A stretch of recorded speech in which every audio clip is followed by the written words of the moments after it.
అపార కృపాశీలుడైన సర్వసృష్టికర్త పేరుతో ప్రారంభిస్తున్నాను. ఆ సృష్టికర్త అందరిపై నిశితమైన నిఘా పెట్టి ఉన్నాడు. భగవద్గీత 13వ అధ్యాయం 14వ శ్లోకం.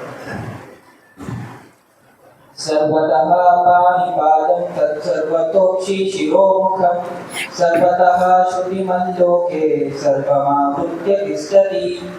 ఆ బ్రహ్మము అంతటము చేతులు కాళ్ళు గలది, అంతటము కన్నులు తలలు ముఖములు గలది, అంతటము చెవులు గలది. ప్రపంచమునందు సమస్తమును వ్యాపించి ఉన్నది. బైబిల్ శాస్త్రం 94 chapter 8 verse. My people, how can you be such stupid fools? When will you learn? When will you ever learn? God made our ears. Can't He hear? He made our eyes. Can't He see? జనులలో పశుప్రాయులారా దీనిని ఆలోచించుండి. బుద్ధిహీనులారా మీరెప్పుడు బుద్ధిమంతులు గుదురు.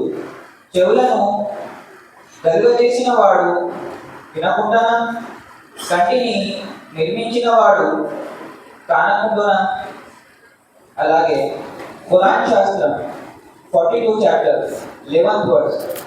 బహువత్సని ఉల్బసి, ఆయన సమస్తము వింటున్నాడు, సమస్తము చూస్తున్నాడు. Thank you.